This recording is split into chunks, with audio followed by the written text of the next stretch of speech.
Selamat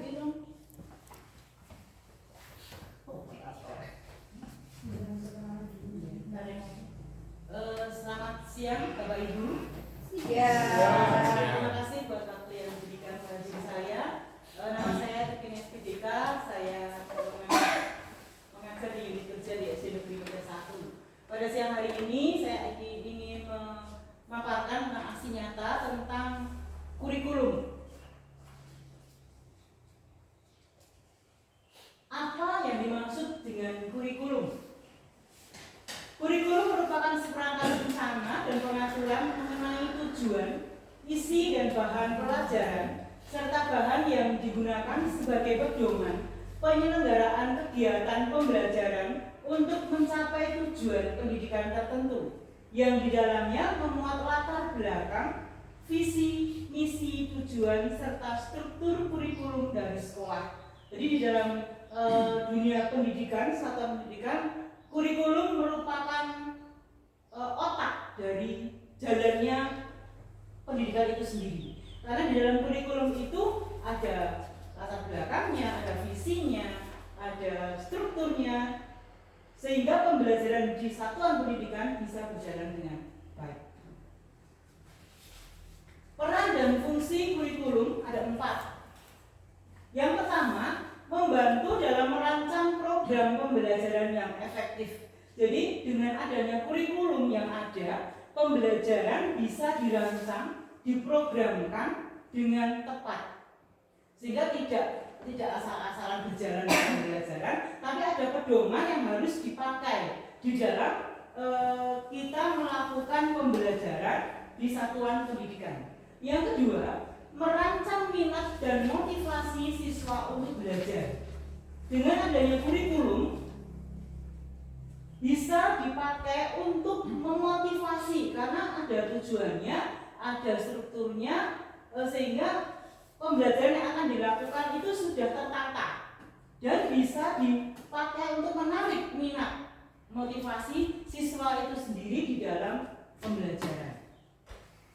Yang ketiga, merumuskan tujuan pendidikan yang jelas dan spesifik. Dengan adanya kurikulum, tujuan pendidikan awalnya atau endingnya, pembelajaran itu akan dibawa kemana, satuan pendidikan itu akan dibawa kemana, itu sudah ada jalannya, sudah ada prosedurnya akan kita lewati, harus melalui step demi step, itu diatur di dalam kurikulum.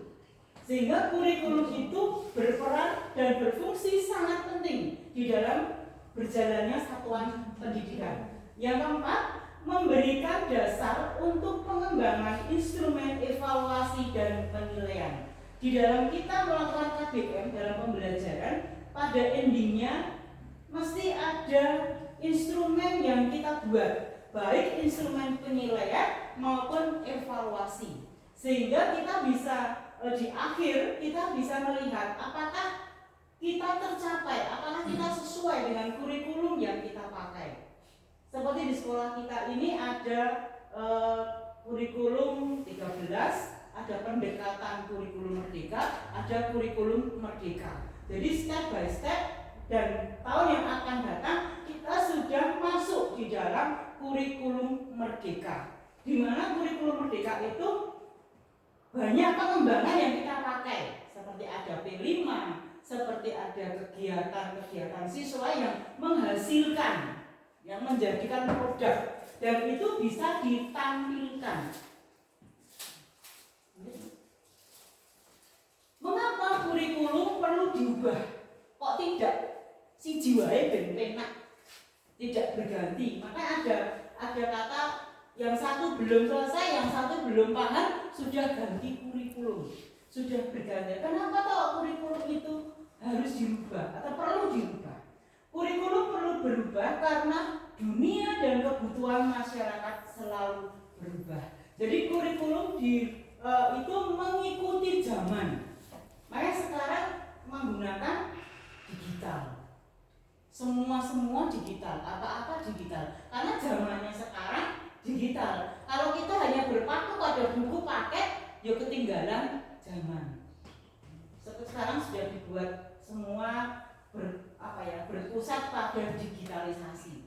Itu karena ada perubahan. Yang kurikulum merdeka kalau berpatokan hanya dengan buku pelajaran tidak bisa berjalan, karena di kurikulum merdeka kita menggunakan P5 di mana kita bisa melihat bagaimana aktivasinya siswa kita, bagaimana pemahaman siswa kita di dalam melakukan P5 tersebut. Hasilnya, buktinya, ujinya, dan bahkan bisa hasil P5 itu bisa diwujudkan menjadi suatu produk yang bisa dijual. Jadi kurikulum perlu berubah karena ada 3 hal.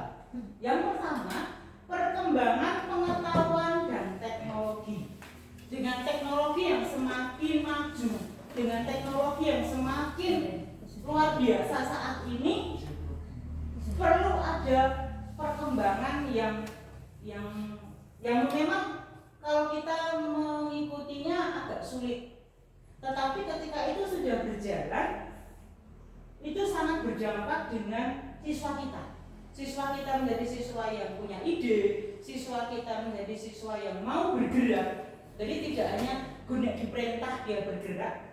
Kalau KTSP kan gurunya sing kesel ngomong, muridnya guru tapi ini di kurikulum merdeka ini guru dan siswa kita bisa berkolaborasi, kita bisa saling bekerja sama untuk membuat atau menciptakan sesuatu. Yang kedua, persiapan untuk tantangan masa depan. Kurikulum ini tidak hanya berjalan di tempat. Jadi kurikulum ini melihat ke depan, mau dibawa kemana. Siswa kita mau dibawa kemana endingnya. Dengan kegiatan contohnya P5 dengan berkelanjutan, misalkan membuat tamanisasi, membuat apotek hidup, itu dengan tujuan di masa depan mereka bisa mengerti bahwa dengan seperti ini di rumah bisa mereka membuat apotek hidup sendiri, di rumah bisa membuat tamanisasi sendiri. Jadi kita mempersiapkan hari ini, dipersiapkan untuk menghadapi apa yang akan dihadapi oleh anak-anak kita di masa yang akan datang. Yang ketiga, setiap siswa memiliki kebutuhan dan minat yang berbeda. 23 siswa dalam satu kelas itu tentunya 23 karakter, 23 minat, 23 keinginan. Gak mungkin kita itu akan mengikuti atau menuruti satu persatu. Yang satu ingin A, yang satu ingin B, terus kita ikuti, tidak mungkin. Nah, maka dikumpulkan, diwadahi dalam suatu wadah yang dinamakan kurikulum. Nah, kurikulum itu sendiri akan menjadi tempat menyalurkan minat-minat dari anak didik kita, menyalurkan dari kesenangan-kesenangan anak didik kita itu, yang mereka nanti bisa menjalani kurikulum ini dengan enjoy, tidak terpaksa. Karena aku senang iki, nah aku dituruti guruku senang iki. Mereka bisa melakukannya tidak dengan aku gak, tapi dilakukan dengan karena sudah ada wadahnya tadi. Sudah ada wadahnya di kurikulum merdeka ini. Dapatkah kurikulum berubah? Dapat atau tidak? Atau dipaksakan kurikulum itu berubah? KTSP, K13, sekarang kurikulum merdeka. Nanti bisa disatukan lagi dari kurikulum nasional. Kurikulum operasional satuan pendidikan itu bersifat dinamis, artinya dapat diubah sesuai perubahan dan perkembangan budaya dan zaman. Selain mengikuti zaman yang sudah diadaptasi sesuai lingkungan geografis, kurikulum bersifat dinamis dan terus dikembangkan atau diadaptasi sesuai konteks dan kebutuhan peserta didik untuk membangun kompetensi sesuai masa kini dan masa yang akan datang. Jadi seperti yang topik 3 tadi, bahwa sesuai kebutuhan minat siswa. Jadi bersifat dinamis, raiso hanya iki, tapi nggak bisa. Kita harus mengikuti, harus melihat, oh anakku senang iki. Bagaimana anak kita bisa belajar dengan nyaman, belajar dengan enjoy, dan bisa menerima setiap materi yang kita berikan itu kalau cocok kalau kafe. Nah, cocok kalau kafe ya, oh enggak apa ya udah dan nggak akan menghasilkan apa-apa. Tapi kalau kita bisa mengikuti mereka, tapi tidak lepas dari kurikulum yang ada, maka ini kita harus pandai-pandai dikembangkan dan beradaptasi. Kata-kata adaptasi tidak hanya dipakai dengan manusia. Manusia saja kalau adaptasi ya nggak sulit. Ya, manusia yang baru hidup di tempat yang baru itu untuk beradaptasi pun sulit. Nah, kita juga harus belajar untuk mengadaptasikan kurikulum yang mungkin sama sekali belum pernah kita pakai, sama sekali belum pernah kita kenal. P5 itu apa? P5 itu harus bagaimana? Tapi kalau kita sudah masuk dan kita sudah mau beradaptasi, yang menjadi tujuan kita adalah peserta didik. Jadi kita tidak hanya memikirkan aku gah repot ribet, gak masuk, gak ngomong rabok, gak ribet, penting disampaikan baik ilmunya. Tapi tidak mengenal ke peserta didik. Karena peserta didik aku rasa seneng kayak ngomong, aku rasa seneng gambar, aku rasa seneng melukis, tapi aku seneng dia bergerak. Karena kelima itu bergerak, yang kalau nggak bergerak nggak bisa ada hasil.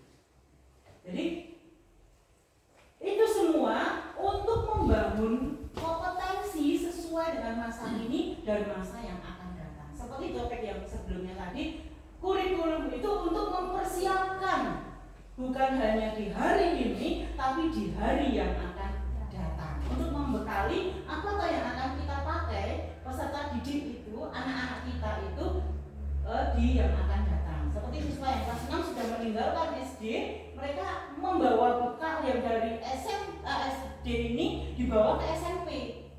Di SMP lebih luas lagi P5-nya. Karyanya lebih harus begini, tapi mereka sudah punya bekal dari sini. Aku P5 itu udah ngerti kok harus seperti itu. Berarti aku harus punya ide, aku harus mau bekerja, aku harus mau berpikir. Dan di SMP mereka bisa lebih lagi berkembang.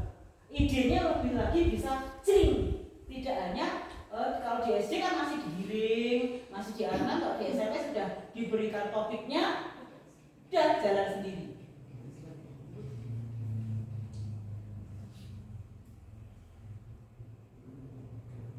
Bagaimana cara mewujudkannya?